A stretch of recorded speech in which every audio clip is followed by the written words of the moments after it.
আমি এতক্ষণ যতগুলো কথা বলেছি এর মধ্যে 80% ছিল দোয়া, 80% ছিল দোয়া। তো এই দোয়ার পরিপ্রেক্ষিতে মাত্র একজন মানুষ আমিন বলেছেন। আমার পাশে যিনি বসে আছেন সম্মানিত ওস্তাদ, তিনি আমিন বলছিলেন, আর আপনারা ছবি তুলছিলেন। এটাই প্রমাণ করে যে আজকে উম্মার কি অবস্থা। এটাই প্রমাণ করে যে আমরা দ্বীনি ইলমে কত জাহেল, কত অজ্ঞ।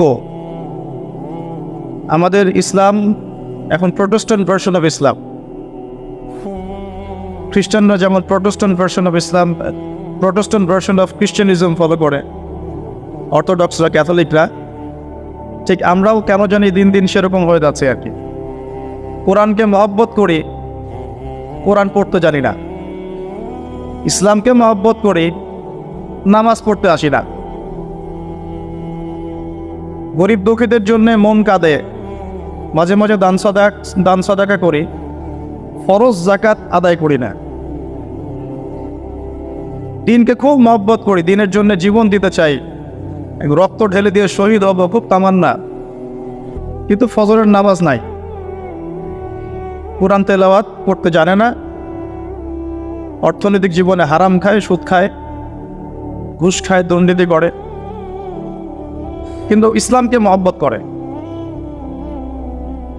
তো এখানে যে দোয়াগুলো হলো, আমরা কেউই আরবি ভাষা জানি না, এখানে বোঝা গেল আরবি আমাদের জানা নাই, দোয়া আমরা বুঝি না, কোরআনের এই দোয়াগুলো আমাদের মুখস্থ নাই, এমনকি দোয়ার পিঠে আমিন বলতে হয় এই আদবটুকু আমার জানা নাই।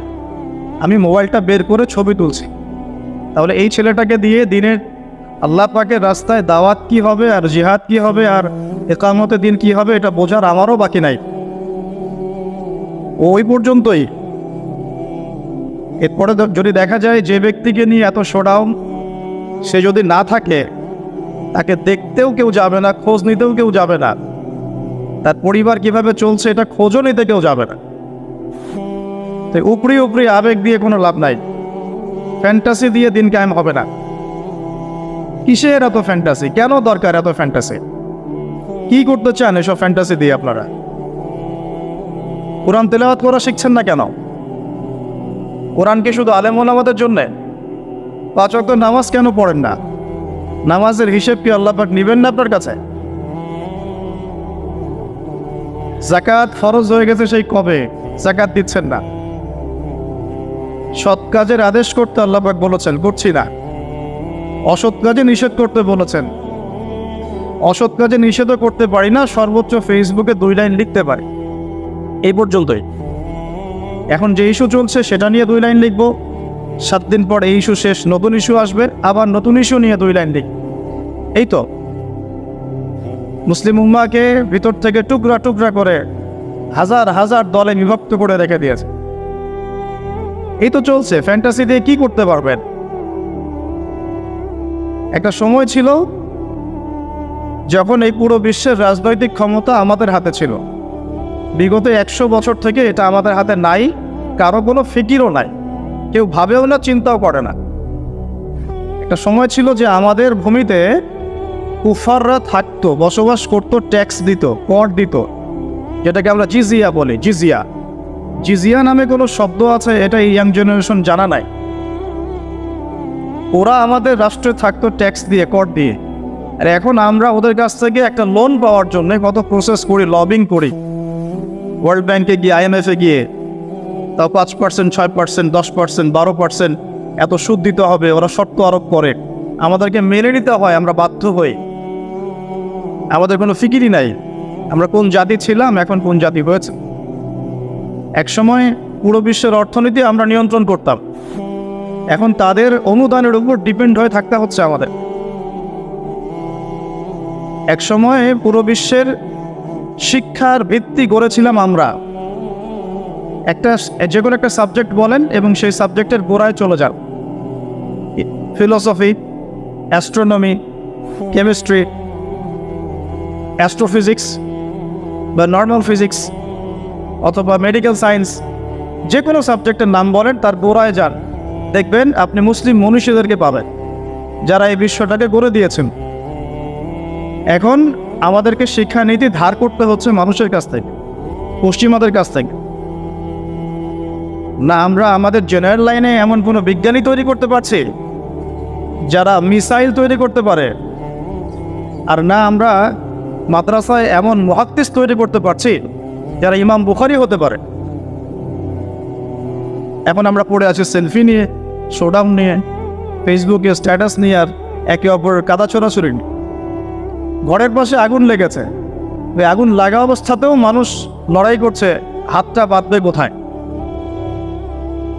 ঘরের পাশে আগুন লেগে গেছে অলরেডি, এই আগুন বিগত 100 বছরেই লেগেছে। পশ্চিমারা মুসলিমদের বিরুদ্ধে একটা অঘোষিত ক্রুসেড রচনা করেছে। অঘোষিত ক্রুসেড কখনো সামরিকভাবে হস্তক্ষেপ করে, কখনো অর্থনৈতিকভাবে অবরোধ আরোপ করে, কখনো বাণিজ্যের উপরে চাপ দেয়, কখনো ইনফ্লেশন দেয়, টাকার মান কমে যায়, কখনো সুদের জালে আবদ্ধ করে, কখনো মুসলিম ভাইকে লাগিয়ে দেয় মারামারিতে। আর আমরা এগুলোর নাম দিয়ে দিই ডেমোক্রেসি, ডেমোক্রেটিক সিস্টেম আমরা নাম দিয়ে দিই, কিন্তু মুসলিম ভাই মারামারি করে। আমার কথা একদম স্পষ্ট এবং ক্লিয়ার। আপনার যদি পছন্দ না হয় অন্তত শুনে যান, যে শুনে যান, আজ থেকে 10-20 বছর পর আপনি নিজেই বুঝতে পারবেন। আর কোনো কথা ফোর্সফুলি চাপিয়ে দেওয়ার ক্ষমতা আমার নাই, বা আমাদের কারো কাছেই নাই। কিন্তু নবী সাল্লাল্লাহু আলাইহি ওয়াসাল্লামের একটা হাদিস খালি মাথায় রেখে আমাদেরকে সামনে যেতে হয়। আল্লাহর নবী সাল্লাল্লাহু আলাইহি ওয়াসাল্লাম বলেছেন, কোন নবী যাকে আপনাকে কবরে দেখানো হবে, আমাকে কবরে দেখানো হবে, তিনি বলেছেন মান রাআ মিনকুম মুনকারান, তোমাদের মধ্যে যে কেউ যদি মুনকার কোনো কাজ দেখে, অন্যায় গর্হিত কিছু দেখে, ফালইউগাইর, সে যেন অবশ্যই এটাকে প্রতিহত করে, বিয়াদিহি, তার হাত দিয়ে, যদি সামর্থ্য থাকে তার হাত দিয়ে যেন প্রতিহত করে। এটা আমাদের নাই, যাদের কাছে সুপ্রিম অথরিটি তাদের কাছে আছে। সে যদি তার দায়িত্ব পালন না করে আল্লাহ পাক তাকে ধরবেন। ওমান লাম ইয়াস্তাতি, যে ব্যক্তি হাত দিয়ে প্রতিহত করার ক্ষমতা রাখে না, ফালইউগাইর বিয়াদিহি ফালইউগাইর বিলিসানিহি, তাহলে সে যেন তার লিসান বা জবান দিয়ে এটা প্রতিহত করে, প্রতিবাদ করে। অন্তত এতটুকু আলেমন আমাদের আছে, উস্তাজ বক্তা দায়ীদের আছে, তারা এটা করতে পারে। 3, ওয়াইল্লাম ইয়াস্তাতি, যদি কেউ মুখ দিয়েও প্রতিবাদ করতে না পারে, ফালইউগাইর বিকলবি, অথবা সে যেন মনে মনে এটাকে ঘৃণা করে। ওয়াযালিকা আযআফু মিনাল ঈমান, এটা হচ্ছে ঈমানের সবচাইতে নিচু স্তর, এর নিচে ঈমানের কোনো স্তর বাকি নাই। এই হাদিসটা সামনে রাখলে চলমান বিশ্বের এই বিষয়গুলো নিয়ে কথা তো আমাদেরকে বলতে হবেই। ব্যক্তিগত জীবন থেকে শুরু করে বৈশ্বিক জীবন পর্যন্ত যে অরাজকতাগুলো চলছে, এগুলোকে তো ফাইন্ড আউট করে আপনার সামনে উপস্থাপন করতে হবে। এরপরে আপনারা শুনবেন, বুঝবেন, আমল করবেন এবং যার যার কাজের সিদ্ধান্ত নেবেন।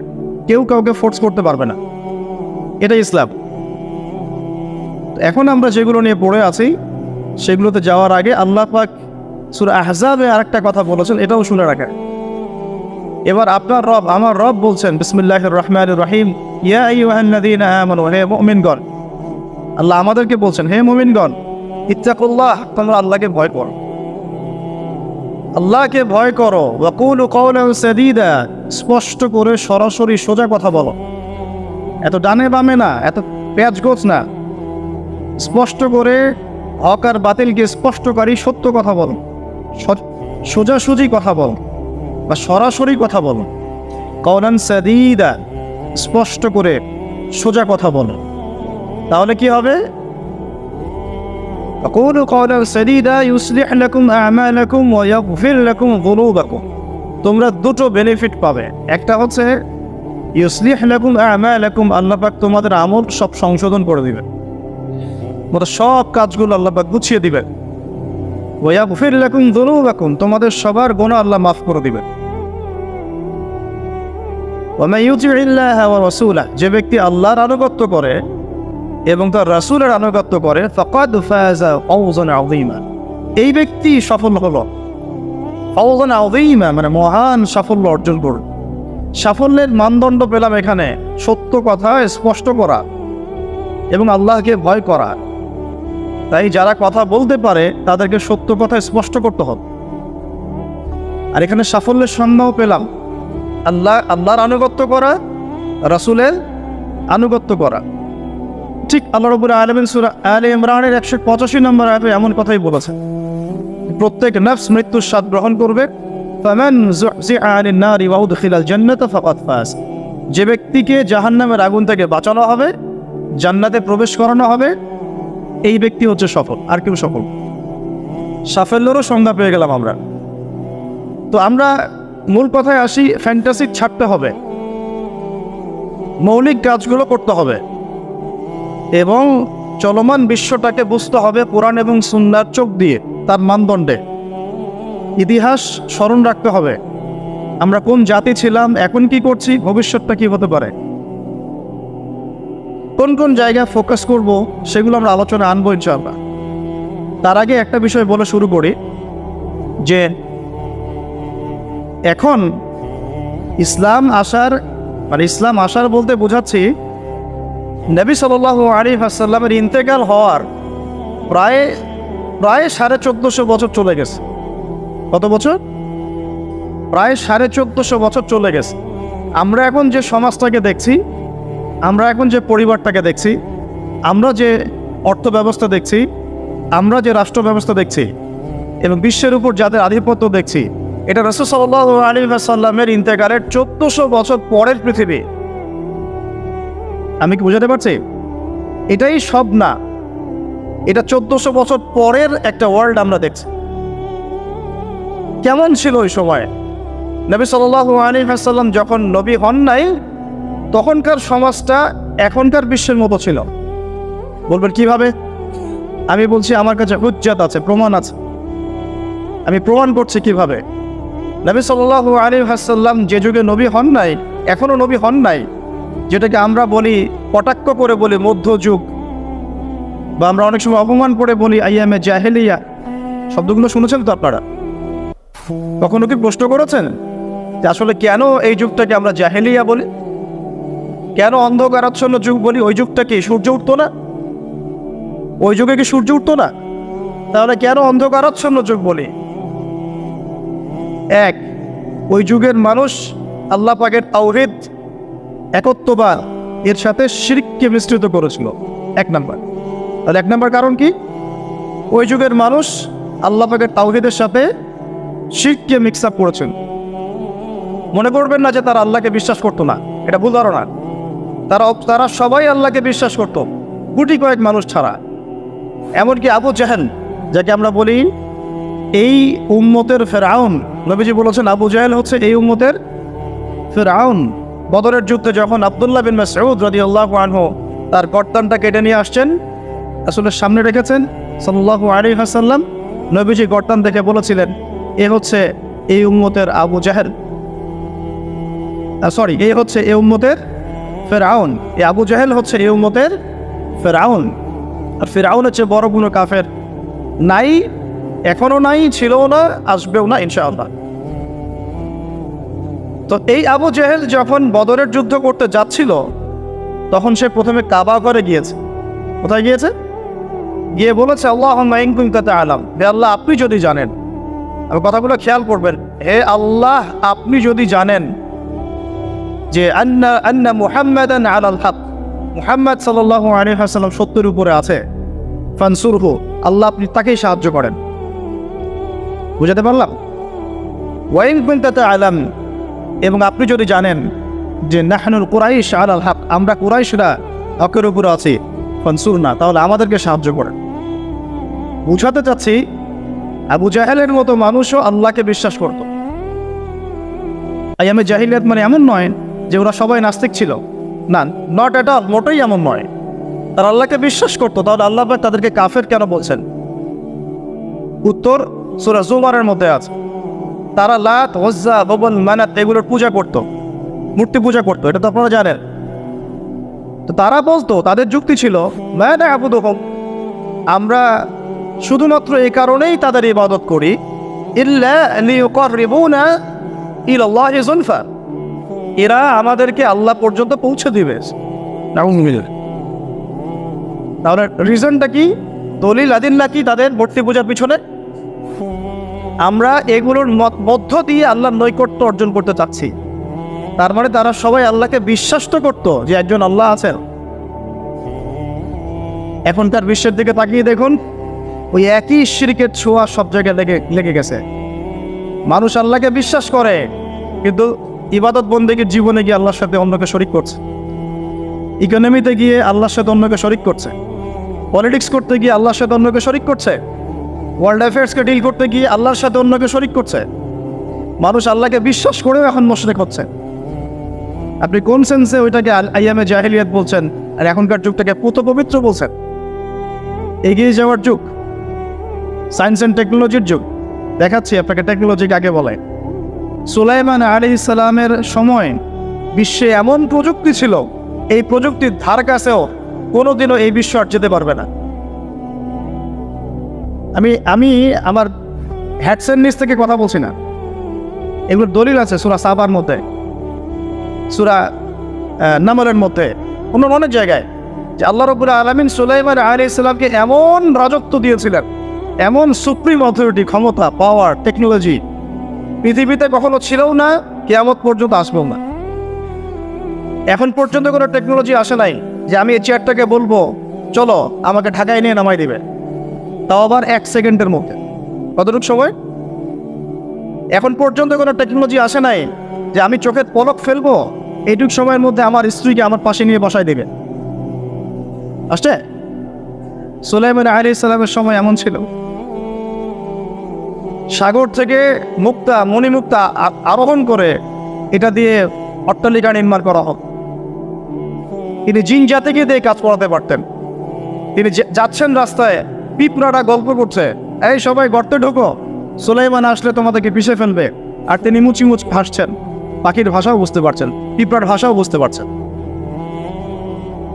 তার বাবা দাউদ আলাইহিস সালাম জাবুর তেলাওয়াত করছেন, এই সাগরের মাছ সব কাছে চলে আসছে জাবুর শোনার জন্য। এমন প্রযুক্তি আপনি এখনো বের করতে পেরেছেন? সভ্যতার যে বড়াইটা আমরা করি, এটা একটা কি অহংকার। এটা কি আল্লাহ পাক এর জন্য বলেছেন, আমি কত কমকে এর আগে ধ্বংস করেছি, কত যে কমকে আমি ধ্বংস করেছি। সিরু ফিল আরদি ফানজুরু কাইফা কানা আকিবাতুল মুকাজ্জিবিন। তোমরা এই জমিনে বিচরণ করতে থাকো, দেখো যারা আল্লাহকে অস্বীকার করেছিল তাদের কি পরিণতি হয়েছে। তো আমরা এখন যেটাকে নিয়ে দাবি করি, এটা সর্বোচ্চ স্তর নয় প্রযুক্তির। তো যে জায়গা থেকে এখানে চলে আসলাম, যে কোথায় ছিলাম আমরা? এই জামানাতেও আমরা শিরক করছি, কিন্তু আল্লাহকেও বিশ্বাস করছি। প্রত্যেকটা সেক্টরে শিরক হচ্ছে। ডিটেলস বলার মতো জায়গাও এটা না, এবং এত সময় আমার হাতে নাই। আমি খালি সেক্টরগুলো বলে দিই। 1, এডুকেশন সেক্টর, শিক্ষা সেক্টর, এখানে শিরকের উপর শিরক হচ্ছে। আপনি যদি বিচক্ষণ হয়ে থাকেন, স্টাডি করেন, পড়াশোনা করেন, একটা অনেস্ট মন রাখেন, আগে সৎ একটা মন রাখেন। ডানে গেলে ডানে যাব, বামে গেলে বামে যাব, আমি নিউট্রাল থাকবো, আমি কোনো পক্ষ আগে নেব না, আমি যাচাই বাছাই করে দেখবো কথাটা সত্য না মিথ্যা। শিক্ষা ক্ষেত্রে শিরকের উপর শিরক হচ্ছে, শিরকের উপর শিরক। আজকে থেকে 25 বছর 30 বছর আগে যতটা শিরক ছিল না, এখন তার চেয়ে বেশি শিরক চলে আসছে। এমন এমন শিরক আসছে যেগুলোর প্রতি ঈমান রাখলে আপনার ঈমান ভঙ্গের 10টা কারণ আছে। এই 10 কারণের মধ্যে পড়ে যাবেন, আবার নতুন করে কালিমা শাহাদা দিয়ে ইসলাম কবুল করতে হবে, নতুন করে কালিমা শাহাদার সাক্ষ্য দিয়ে আবার মুসলিম হতে হবে। যতই দাম্ভিকতা দেখান, কবরে আপনাকেও যেতে হবে, কিচ্ছু করার নাই তখন। এখন যদি সলিউশনে না আসে, সংশোধন না করে, তাহলে অনেক দেরি হয়ে যাবে। এখনকার টিকটক জেনারেশনটা বিগত 30 বছরের মেহনতের ফসল। পশ্চিমাদের বিগত 30 বছরের মেহনতের ফসল এখনকার টিকটক জেনারেশন। ওরা মেহনত চালিয়ে যাচ্ছে, না জানি আরো 30 বছর পরে কোন টক জেনারেশন আসবে আল্লাহ ভালো জানে। একটা কমন সেন্সহীন, জীবনের উদ্দেশ্যহীন, একটা বুদ্ধিবৃত্তিক প্যারালাইজড প্রজন্ম। না জীবনের কোনো উদ্দেশ্য আছে, না কোনো পড়াশোনা করে, আর না একটু ভালো করে খেলাধুলা করে, আর না শরীর চর্চা করে, আর না কিছু লিখে, আর না কিছু জাতিকে কিছু দিচ্ছে, আর না পলিটিক্সে কোনো আগ্রহ আছে, আর না ইকোনমিক্সে কোনো আগ্রহ আছে, না ওয়ার্ল্ড অ্যাফেয়ার্স সম্পর্কে কোনো সচেতনতা আছে, না মুসলিম উম্মার এই দুরবস্থায় তার ভূমিকা রাখার কোনো ইচ্ছাও পর্যন্ত আছে না। সালাত আদায় করে না, কুরআন তেলাওয়াত করে, আর না ওযু করতে জানে ঠিকভাবে, আর না ফরজ ওয়াজিব সুন্নাত মুস্তাহাব জানে, আর না ফিকহুল মুয়াসসারের মতো সহজ ফিকহের কিতাবগুলো তার আয়ত্ত করা আছে, না কোনো আলেমের সাথে সম্পর্ক আছে, না কোনো ইসলামিক স্কলারের কাছে সম্পর্কিত হয়, আর না মাদ্রাসায় যায়, আর না ইসলামের বেসিক ফান্ডামেন্টাল নলেজ অর্জন করে। জীবনের উদ্দেশ্যই নাই, শুধু মেয়ের পিছনে, শুধু মাদকের পিছনে, ড্রাগসের পিছনে, কোনো সময়ে মারামারি দাঙ্গা হাঙ্গামা করছে, কোনো সময় দেখা যায় বাইক দাবড়ায় বেড়াচ্ছে। বাবার বিত্তশালী, বাবার অনেক টাকা আছে, বাস কিনে দিয়েছেন বাইক, চলছে। পিছনে একটা বেহায়া বেশ্যা মেয়ে নিয়ে ঘুরছে। এ মেয়েটাও বেহায়া, শব্দটা ইউজ করতে চাইনি আমি আমি আমি এখানে জানি অনেক মা বোন আছেন, শব্দটা আমি ইউজ করতে চাই নাই, কিন্তু আমার ভিতরে এমন ক্ষোভ এদেরকে দেখলে হয় যে মুখ থেকে বের হয়ে গেল। একটা মেয়েকে আল্লাহ পাক সৃষ্টি করেছেন কি জন্যে? যাতে সে ইসমাইল আলাইহিস সালামের মতো সন্তান জন্ম দিতে পারে। এই বাইকের পিছনে ঘোরা মেয়েটা কি আপনাকে এরকম সন্তান দিতে পারবে? আপনি তো বোকা। আপনি মনে করছেন যে অল্প সময়ের জন্য আমি তাকে নিয়ে একটু মজা করি, তখন দেখা যাবে আপনারও জীবনে এমন কোনো মেয়ে আল্লাহ পাক দিয়েছেন যে ওই রকম অন্য কারোর সাথে বাইকে ঘুরে আসছেন, তখন কিছু করার থাকবে না, কিচ্ছু করার থাকবে না। আমার টপিক আজকে এইটা না। এই প্রজন্মটাকে গড়েছে পশ্চিমারা বিগত 30 বছরে। কত বছরে? এখন যে এডুকেশন সিস্টেমটা চলছে, এটা যদি এভাবেই চলতে থাকে, আপনি আর 20 বছর পরে এমন একটা প্রজন্ম পাবেন যাদেরকে যদি আপনি, আমি চ্যালেঞ্জ করতেছি, যাদেরকে যদি আপনি নতুন করে কোনো মুক্তিযুদ্ধে পাঠান, গুলি খেয়ে ফেরত আসবে, একটাকে মারতেও পারবেন না। দেশের প্রতি কোনো মহব্বত আছে না, উম্মার প্রতি কোনো মহব্বত আছে না, দেশের জন্য কিছু করতে পারবে না, জাতির জন্য না, উম্মার জন্য। সবচেয়ে বড় স্তর হচ্ছে উম্মার জন্য। সবচেয়ে বড় স্তর কি? উম্মার জন্য, যে পুরো মুসলিম উম্মা একটা জাতি, আমি এমন একজন বড় নেতা হব যে পুরো মুসলিম উম্মার জন্য কাজ করব। এই যে চেতনা, এই জাজবা, পরিশ্রম, অধ্যাবসায়, একটা ভিশন, একটা প্যারেন্টিং, একটা কনস্ট্রাকটিভ সিলেবাসে পড়াশোনা করা, তারবিয়াত, প্রশিক্ষণ, এর ধার কাছেও নাই জানে। আমরা ঢাকায় দেখি মানুষ খালি খাচ্ছে আর খাচ্ছে, সবাই বসে খায়। ফাস্টফুডের দোকান হাজার হাজার হাজার হাজার, সবাই মেয়ে ছেলে একসাথে বসে খায়, চটপটি, ফুচকা, বার্গার, পিৎজা, খাওয়াই যেন এদের কাজ। রাস্তায় ফুটপাতে পাটি বিষয়ে বসে খাওয়া দাওয়া করছে, সবাই খাচ্ছে, গল্প গুজব করছে, গোল হয়ে বসে বসে মোবাইলে কি জানে করতেছে, গোল হয়ে 10 জন বসে আছে একসাথে। যেই মুহূর্তে ধরেন যে মুসলিম উম্মার একটা অঞ্চলে একটা বোমার আঘাতে 500 জন শিশুকে হত্যা করা হয়, ওই মুহূর্তে বসে সে হাসাহাসি করতেছে।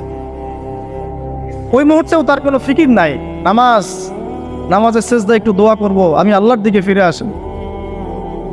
ওগুলো অনেক দূরের কথা, বাদ দেন, শুধু এতটুকু ফিকির। আচ্ছা, আমি দুনিয়াতে আছি কেন? আমি দুনিয়াতে এসেছি কেন? এক সময় তো আমি ছিলাম না, আবার এক সময় আমি থাকবও না। কেউ এসে চিরস্থায়ী হতে পারে নাই, তো আমরাও পারবো না। তো আল্লাহ পাক আমাদেরকে সৃষ্টিটা করলেন কেন? আমার কাছে আমার রব কি চা? আমি যদি না থাকতাম তাহলে আমার পরিবার চলতো কিনা, আমার সমাজটা চলতো কিনা, আমার শিক্ষা ব্যবস্থাটা চলতো কিনা, আমার দেশটা চলতো কিনা, এই বিশ্বের ঘূর্ণন চলতো কিনা, আর্নিক গতি চলতো কিনা, থেমে যেত? উত্তর না। আমি না থাকলে আর্নিক গতি থামতো না। আমি না থাকলে কি আমার পরিবার থেমে থাকতো না, আমার সমাজ থেমে থাকতো না, এই মসজিদ থেমে থাকতো না, এই রাজনীতি থেমে থাকতো না, অর্থনীতি থেমে থাকতো না, দেশও থেমে থাকতো না, উম্মাও থেমে থাকতো। তাহলে আল্লাহ পাক আমাকে কেন সৃষ্টি করলেন? আমার কি রোল আছে এখানে? আমার কি ভূমিকা? এই এতটুকু চিন্তা করার মতো আমাদের জেনারেশন আমরা পাচ্ছি না। আপনারা ফোন বের করে ছবি তুলতেছেন, ভাবেন এগুলো আমাকে দিয়ে কি করবেন? আমাদের তো কিচ্ছু করার নাই এই কথাগুলো বলা ছাড়া। এই কথাগুলো বলা বা সচেতনতা তৈরি করা ছাড়া আমাদের হাতে কিছুই করার নাই। Not at all, absolutely nothing, কিচ্ছু করার নাই। এইসব ফ্যান্টাসি দিয়ে লাভ নাই। আপনাদের মধ্য থেকে জেনারেশন তৈরি করতে হবে, আপনাদের মধ্য থেকে আলেম তৈরি করতে হবে, আপনাদের মধ্য থেকে কারি, হাফেজ, দাঈল আল্লাহ এবং উম্মার নেতৃত্ব প্রদানকারী জেনারেশন তৈরি করতে হবে। এইসব চেয়ারে বসে কয়জন? সারা বাংলাদেশে হয়তো 50 জন, 100 জন। এই 100টা মানুষ ইউনাইটেড না, তারাও বিক্ষিপ্ত। 16 কোটি মুসলিমের দেশ বলছেন, 16,000 দলে বিভক্ত। এর মধ্যে সবচেয়ে বিশুদ্ধ যেটাকে আমরা মনে করি, সেখানেও দেখবেন যে আরও 10টা 20টা দল হয়ে বসে আছে। এর বাইরে গিয়ে আবার যারা বললো না তারা বিশুদ্ধ নয়, আমরাই সবচেয়ে বিশুদ্ধ, ওদের মধ্যেও 10টা দল হয়ে গেল। না তারা ইউনাইটেড, না তারা মানে আমরা, না আমরা ইউনাইটেড, আর না আমাদের কোনো আমিরুল মুমিনিন আছে যিনি সবাইকে একটা জায়গায় নিয়ে দিনের কিছু খেদমত নেবেন। আসসালামু আলাইকুম থাকবে, শুনলাম মানলাম আনুগত্য করলাম, এমন থাকবে? নাই। না কোনো ইকোনমিক বেস, না কোনো স্বতন্ত্র মিডিয়া, না স্বতন্ত্র প্রযুক্তি, না কোনো স্বতন্ত্র মানে পলিটিক্যাল প্ল্যাটফর্ম। কিছু যারা কোরআন এবং হাদিসকে দিয়ে বর্তমান ইকোনমিকে ডিল করতে পারে। শুধু সেকুলার ইকোনমি আর শুধু ইসলামিক ইকোনমি দিয়ে হবে না, দুটোকে কম্বাইন করতে পারে যারা, এ ধরনের স্কলারশিপের কাছে আসেন, আপনাকে বুঝিয়ে দিবে এখানে অর্থনীতির মধ্যে শিরক আছে কোথায়। কেউ কি আপনাদেরকে বোঝাতে সক্ষম হয়েছিল আজকে থেকে 10 বছর আগে যে আপনি যে পেপার মানি ইউজ করছেন এর মধ্যেও রিবা আছে, সুদ আছে? আমরা যে ইলেকট্রনিক মানিগুলো ইউজ করছি এর মধ্যেও রিবা আছে, সুদ আছে। রিবা মানে কি? রিবা সমান সমান নিজের মায়ের সাথে সেক্স করা। আর কোনো ভাষা আমার কাছে নাই। আমার কথাটা আপনার কলিজার ভিতর দিয়ে ঢুকে একদম মগজ দিয়ে বের হয়ে যাওয়া উচিত। রিবা, সুদ ইজ ইকুয়াল টু নিজের মাকে বিয়ে করা, নিজের মায়ের সাথে ব্যভিচার করা, নিজের মাকে বিছানায় নেওয়া, নিজের মায়ের সাথে সেই কাজ করা যে আমি আমার স্ত্রীর সাথে করি। এটা আমার কথা না, এই কথাটা বলে গেছেন আপনার নবী। আমার নবী না বলে আপনারই নবী বলুন। আপনার নবী, আল্লাহর হাবিব, আল্লাহর হাবিব, আল্লাহর সবচেয়ে পছন্দের বান্দা, যার জন্য আল্লাহ মাকামে মাহমুদ রেখেছেন, যার জন্য হাউজে কাউসার রাখা হয়েছে, যাকে আমাদেরকে দেখানো হবে, যিনি আমাদের জন্য সুপারিশ করবেন, যিনি আমাদের জন্য সুপারিশ করবেন কাল কিয়ামতের মাঠে। তিনি বলেছেন রিবার পাপের 70টা শাখা আছে। কতগুলো? তার সবচেয়ে নিচের শাখা হলো নিজের মায়ের সাথে জেনা করা। নাউযু বিল্লাহি মিন যালিক। সর্বোচ্চ পাপ কি? সূরা বাকারার 279 থেকে পড়া শুরু করেন। আল্লাহ পাক বলছেন সর্বোচ্চ স্তরটা কি? রিবা। 1, রিবা সমান সমান আল্লাহর সাথে যুদ্ধ করা। 2, রিবা সমান সমান তার রাসূলের সাথে যুদ্ধ করা। পুরো বিশ্ব এখন আল্লাহ এবং তার রাসূলের সাথে যুদ্ধ করছে। পুরো ওয়ার্ল্ডটাই এখনকার এই ওয়ার্ল্ড, এখনকার এই যুগ, এই জেনারেশন। আইয়ামে জাহেলিয়াতের সুদটা ছিল শুধু মক্কায়, হয়তো একটু মদিনায়, হয়তো একটু আরবের জাজিরার মধ্যে, এতটুকু জায়গায়। এখন পুরা গ্লোবালাইজেশন হয়েছে এবং সবাই আমরা মাশাআল্লাহ নাউজুবিল্লাহ কোনো না কোনোভাবে সুদভিত্তিক অর্থনীতির সাথে জড়িত আছে। ফেডারেল রিজার্ভ ব্যাংকের আন্ডারে, ওয়ার্ল্ড ব্যাংকের আন্ডারে, IMF এর আন্ডারে যত সেন্ট্রাল ব্যাংক আছে কেউ সুদমুক্ত থাকতে পারবে না। আপনি গভর্নমেন্টকে দোষ দিয়েন না, গভর্নমেন্টকে দোষ দিয়ে লাভ নাই, কিছু করতে পারবেন না। শিরকের গোড়া হচ্ছে এখন ওই পশ্চিমা শক্তিটা, একদম শিরকের গোড়া, তাগুতের গোড়া, যত শয়তানি অন্যায়ের মূল গোড়াই জায়গা। এরা এমনভাবে ইউনাইটেড হয়েছে, ইউনাইটেড নেশনস তো ফর্ম করেছে 1945-এর পর থেকেই। এমনভাবে ইউনাইটেড হয়েছে, এদের স্বার্থটাই হচ্ছে পশ্চিমাদের জয় জয়কার যেন হয়, মুসলমানদের ম্যাসাকার যেন হয়।